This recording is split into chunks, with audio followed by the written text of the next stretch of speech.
Okay, hi and welcome to video notes 10.6, which is called completing or solving by completing the square.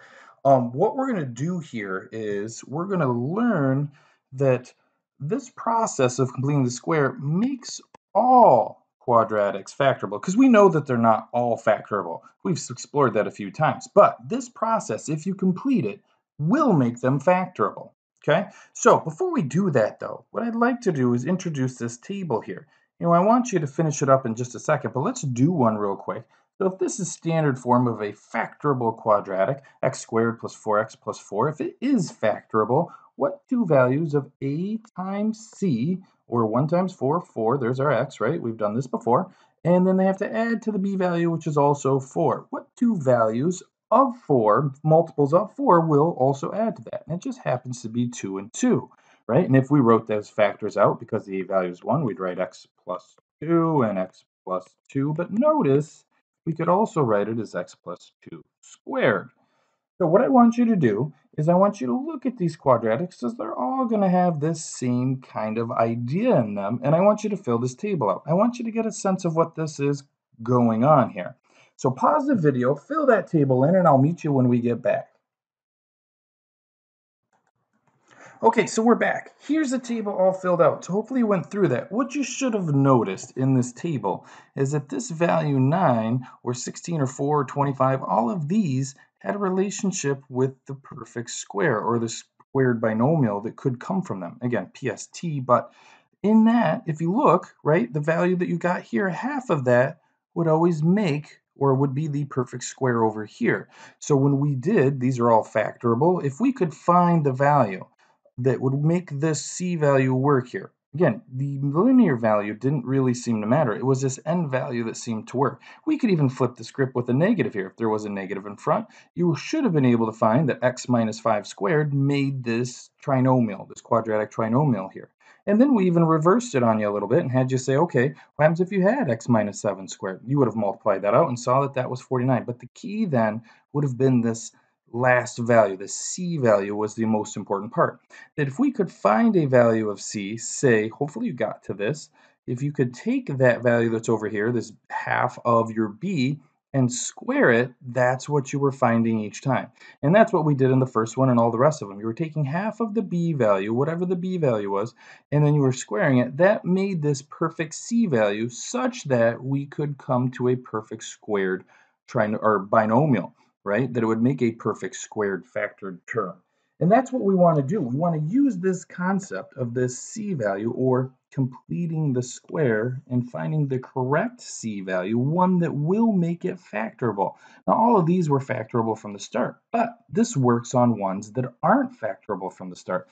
If they have the wrong C value, now we have a process to make a new C value that we can plug in there and then square them or have a squared binomial of them, and we now have a factored quadratic that we can use our techniques on that we've already learned. So let's go down here and practice that on a couple of them. So here's a quadratic in this first example, right? X squared, it has x squared plus 2x plus c. What is the perfect value of c that will make this so that it's factorable? Okay, so let's go ahead and attempt to do that. So to do that, let's steal that b divided by 2 squared. That's what makes this perfect c value for us. So b is 24, so let's go ahead and put that in. 24 divided by 2 squared, or 12 squared, which is going to be 144. So for this quadratic, x squared plus 24x plus, now we're going to say 144 is that perfect term. And we know that what two values multiply to 144 that add to 24, well, that's 12. So we can say x plus 12 squared. So we didn't even have a value there for c, but we were still able to factor it. Here's b. Take a look. I already started this one out for you. I said, let's go ahead and find that perfect c value. We took 110, divided it by 2, and squared it, which is a large number of 3025. And if we were expected to find the two values that would work to split up and make 110, that would be a lot of work. However, because we found this perfect square value, right, we can go ahead and factor this.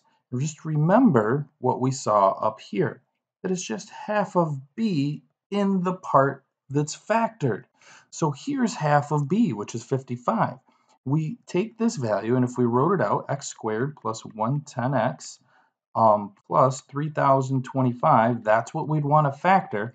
We could go through that whole list, but it works out so nicely that b divided by 2 is the part that it factors to. That's the special terms. So we're going to go ahead and write that in, plus 55 squared. How nice is that? Not only were we able to make a c value where we didn't have one that'll allow us to square it, we also got the value that it turns into when we do the factoring. And we can plug it right in. So a very nice, powerful tool. So remember, and this is something that you want to start and come back to, okay? Because these are really close and sometimes kids get confused, so always reference this. But the value that makes this a perfect square is b divided by 2 squared. So we have to add that on. And in adding on, we get a bonus that says when we go to factored form, there will always be b divided by 2 that will be part of our linear binomial. Okay, great piece. So memorize that, and we'll jump to the other side and do some more examples. Okay, here we are on the back side. So we're going to use what we just learned about creating this nice c value that we made on the other side with b divided by 2 squared to factor these quadratics that aren't factorable currently, and then go ahead and put them in a factored form, binomial squared, right? And then solve them. So here's a list of kind of everything we need to do. We need to make sure that it's in standard form. Then we're going to make sure that it's set equal to 0 so we can see what it is. At that point, we're going to move that c value that we don't like to the other side, okay? Because there will be a c value most often. Once we've done that, we'll go ahead and make that special new c value, right, by completing the square. The part that's new for us, though, is that we can't just add something to one side of an equation. Before, those were functions, so we could just add something in and change the function. But if we have an equation, and we always will, because remember, these are going to be set equal to 0, which means to solve, and that's our goal in this unit, that we have to add it to both sides. So we're going to add that c value that we made to both sides. Once we've done that, we can go ahead and use that little technique of b divided by 2 and factor with that, right? Once we've got that, it'll be in a factored form that we can solve. Actually, it'll be in what we call vertex form, which I referenced before, okay? So let's go ahead and see how that looks. Okay, so let's take a look at example 1 here. So we've got there, you'll notice I forgot to put a plus in there, but we got a squared plus 14a minus 51. If you look at that, you know that 51 really doesn't have a lot of factors, and they're not going to add up to 14a in any fashion. So right away, you can tell it's not factorable. So let's scroll this up a little bit. So if they're not factorable, let's go ahead and follow our pattern here. We're going to take this because it's already in standard form, and we're going to move this 51 to the other side to make some space for our new c value. So let's rewrite a squared plus 14a, and we're going to leave a little space here where our new c value is going to go, and we're going to move this 51 by adding its inverse, or adding 51 to both sides, to the other side, okay? Because we can't get rid of it because it is an equation. So now we've got a spot for our new c value. Let's go ahead and calculate our new c value, and that comes from our completing the square term, which is b divided by 2 squared, or in this case, 14 divided by 2 squared. Let's go ahead and clean that up, so it'll be 7 squared, or the c value that we want to use is 49. So let's rewrite this in standard form with our new c value of 49. So we're going to write a squared plus 14a plus 49, but since we added it to the left side, here's that 51, we have to add it to both sides. As weird as that seems, you've got to add it in both sides. Because it's an equation, we have to make sure that we do the same thing to both sides. So doing that, this makes a perfect squared factor, quadratic. So we can factor it. And remember, what we get to use is that b divided by 2 value, or 7. So right away, and we could factor that, what two values of 49 are going to multiply to 49 to add to 14? Well, that makes sense. It's 7. Let's go ahead and factor it. So we're going to write a plus 7 squared. That's great. How neat is that? But let's clean this side up into 100. Now we're in that vertex form. And we've seen that before. So with that vertex form, we're going to solve, because look, there's no linear value, no middle term. We just have a square. We can solve this pretty easily by just taking a square root. So this is the benefit of completing the square, if you choose to solve this way. we're going to go ahead and take the square root. So that square and that square root are going to cancel. And we're going to be left with a plus 7 on the left equal to the square root of 100, which I think everybody knows is 10. So let's go ahead and make that change now. But don't forget, again, most commonly forgotten, add the plus or minus when you're taking a square root in the solving process. So now we ended up with a plus 7 equals plus or minus 10. Let's go ahead and move this 7 to the other side. So we're left with a equals, remember we put these in front, negative 7 plus or minus 10. Now that's set up for an exact answer, but since these are nice, neat numbers, we're going to go ahead and take it farther. So we're going to break it down into its two parts. So we're going to have negative 7 plus 10, which is going to give us 3 or 30 for an intercept.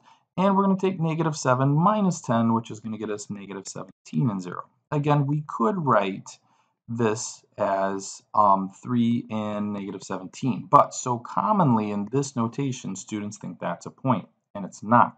You have to remember that you're finding x-intercepts.